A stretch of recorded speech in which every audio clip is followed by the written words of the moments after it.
Hi everyone, నమస్తే అండి. Welcome to our channel Rishi home foods. ఈరోజు రెసిపీ వచ్చేసి నాన్ వెజ్ వంట అండి. పచ్చి రొయ్యలతో బిర్యానీని ఎలా తయారు చేసుకోవాలో చాలా రుచిగా సులభంగా చూసేద్దామండి. అలాగే ఫ్రాన్స్ చక్కగా కుక్ అయ్యి చాలా టేస్టీగా అలాగే స్పైసీగా మనం పచ్చిరొయ్యల బిర్యానీ తినేటప్పుడు చాలా కమ్మగా రుచిగా చేసుకుంటే తినే కొద్దీ తినాలనిపిస్తుందండి బిర్యానీ. ఇక ఆలస్యం చేయకుండా దీని తయారీ విధానం చూద్దాం. 1/2 కేజీ పచ్చిరొయ్యలండి. ఇవి మీడియం సైజ్ పచ్చిరొయ్యలు. ఇవి శుభ్రంగా కడుక్కోవాలండి. నిమ్మరసం వేసి అలాగే పసుపు వేసి ఒక 4-5 సార్లన్నా శుభ్రంగా కడిగి పెట్టుకోవాలండి. ఇప్పుడు ముందుగా దీంట్లోకి ఒక చెక్క నిమ్మరసాన్ని పిండుకోవాలండి. ఇలా నిమ్మరసం వేసుకోవడం వల్ల నీసు వాసన లేకుండా బాగుంటుందండి. అలాగే కొద్దిగా పసుపు,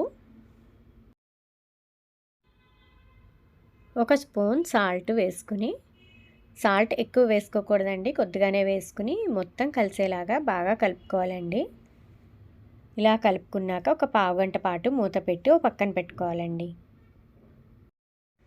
స్టవ్ ఆన్ చేసుకుని ఒక పాన్ పెట్టుకోవాలండి. దాంట్లోకి 2 టేబుల్ స్పూన్స్ ఆయిల్ వేసుకోవాలండి. ఆయిల్ వేడెక్కాక ఇందులోకి మనం పక్కకు పెట్టుకున్న పచ్చిరొయ్యలు వేసుకుని హై ఫ్లేమ్ మీద పెట్టుకుని మాత్రమే వేపుకోవాలండి. దీంట్లో ఉన్న వాటర్ అంతా ఇంకిపోయేంత వరకు ఫ్రై చేసుకోవాలండి. ఫ్రాన్స్ ఎప్పుడైనా ఎక్కువగా ఫ్రై చేసుకోకూడదండి. ఎక్కువ ఫ్రై చేసుకుంటే కాస్త రబ్బర్ ముక్కల్లా తయారవుతాయండి. ఫ్రాన్స్ కాస్త సాఫ్ట్గా ఉంటేనే తినేటప్పుడు బిర్యానీలోకి బాగుంటుందండి. ఇలా వాటర్ అంతా ఇంకిపోయాక దీంట్లోకి మనం 1 స్పూన్ కారం కూడా యాడ్ చేసుకోవాలండి. ఒకసారి ఇదంతా గరిటె పెట్టి బాగా కలిపేసుకోవాలండి.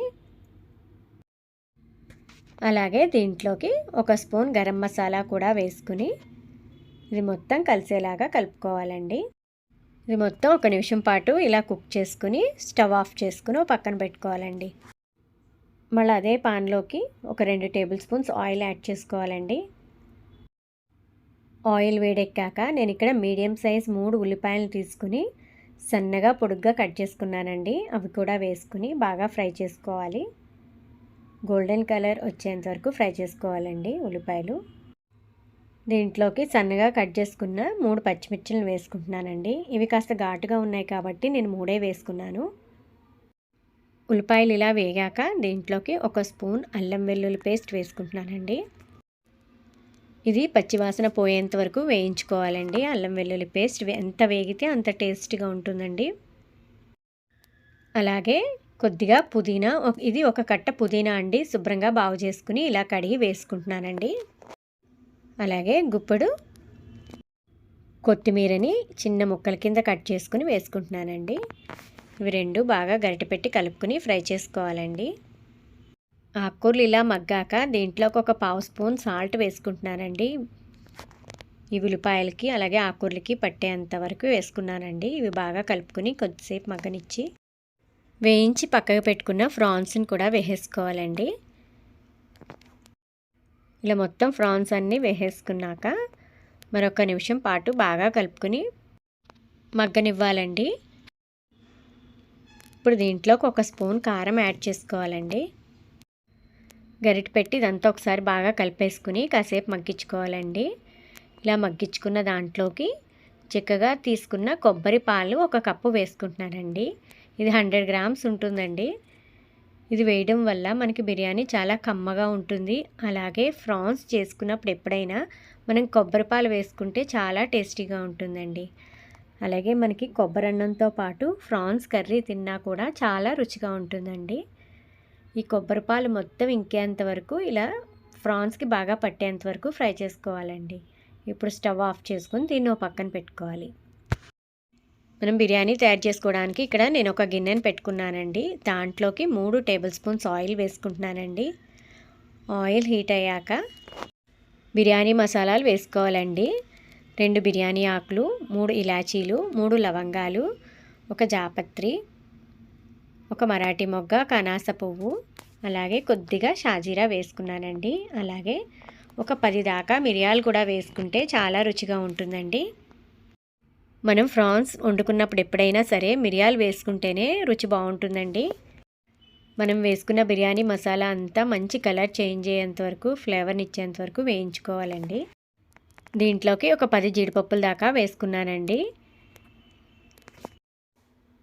ఒకసారి గరిటె పెట్టి బాగా కలుపుకుని కాస్త ఫ్రై అయ్యాక దీంట్లోకి ఒక గుప్పెడు శుభ్రంగా బాగు చేసి పెట్టుకున్న పుదీనాను వేసుకోవాలండి. అలాగే శుభ్రంగా కడిగి పెట్టుకుని ఒక గుప్పెడు కొత్తిమీరని కూడా వేసుకుని గరిటె పెట్టి బాగా కలుపుకోవాలండి. ఆకుకూరలు ఇలా మగ్గాక ఒక స్పూన్ అల్లం వెల్లుల్లి పేస్ట్ కూడా వేసుకోవాలండి.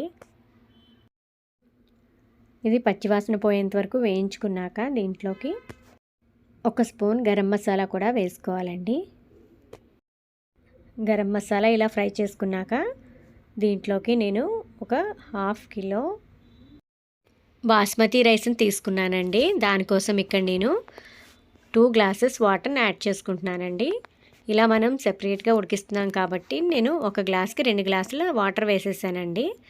దీంట్లోకి రుచికి సరిపడా సాల్ట్ ముందే యాడ్ చేసుకోవాలండి. 1.5 స్పూన్ దాకా వేసుకున్నాను. మూత పెట్టి వాటర్ని మరిగించుకోవాలండి. ఇలా వాటర్ బాయిల్ అవుతున్నప్పుడు నేను ఒక 1/2 కిలో బాస్మతి రైస్ని తీసుకున్నానండి. ఇది శుభ్రంగా కడిగి వాటర్లో ఒక 1/2 అవర్ పాటు నానబెట్టుకున్నానండి. ఇప్పుడు ఈ రైస్ని ఈ మరుగుతున్న వాటర్లో వేసేసుకోవడమేనండి. గరిటె పెట్టి ఒకసారి బాగా కలిపేసుకోవాలండి.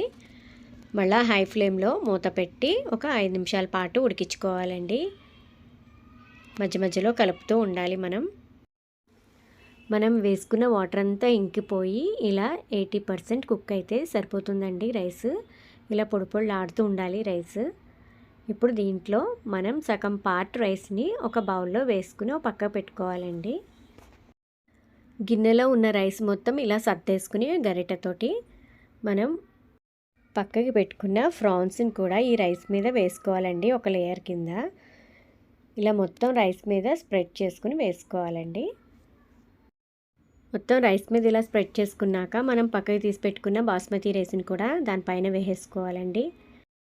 ఇలా వేయడం వల్ల పైన కింద కూడా ఈక్వల్గా కుక్ అయ్యి టేస్ట్ కూడా బాగుంటుందండి. మొత్తం రైస్ని ఇలా చక్కగా స్ప్రెడ్ చేసుకున్నాక దీని మీద కొద్దిగా కొత్తిమీరని చల్లుకోవాలండి. మంటని లో ఫ్లేమ్ మీద పెట్టుకుని మూత పెట్టి ఒక 10 నిమిషాల పాటు ఉడికించుకోవాలండి. చాలా సింపుల్గా అలాగే చాలా టేస్టీగా ఫ్రాన్స్ బిర్యానీ రెడీ అయిపోయిందండి. ఇది వేడిగా ఉన్నప్పుడే సర్వ్ చేసుకుని తింటే చాలా టేస్టీగా ఉంటుందండి. ఇక ఆలస్యం చేయకుండా ఒక సర్వింగ్ ప్లేట్లోకి తీసి సర్వ్ చేసుకుందామండి. ఈ వీడియో కనుక మీకు నచ్చితే లైక్ చేయండి, షేర్ చేయండి, అలాగే తప్పకుండా ఫ్రెండ్స్కి, రిలేటివ్స్కి చెప్పి సబ్స్క్రైబ్ కూడా చేసుకోండి. ఇలాంటి మరిన్ని టేస్టీ అండ్ యమ్మీ రెసిపీస్ కోసం రిషి హోమ్ ఫుడ్స్ని తప్పకుండా ఫాలో అవ్వండి. Thank you for watching Rishi home foods. మరొక మంచి వీడియోతో మళ్ళీ కలుద్దాం. అంతవరకు సెలవు. Bye bye.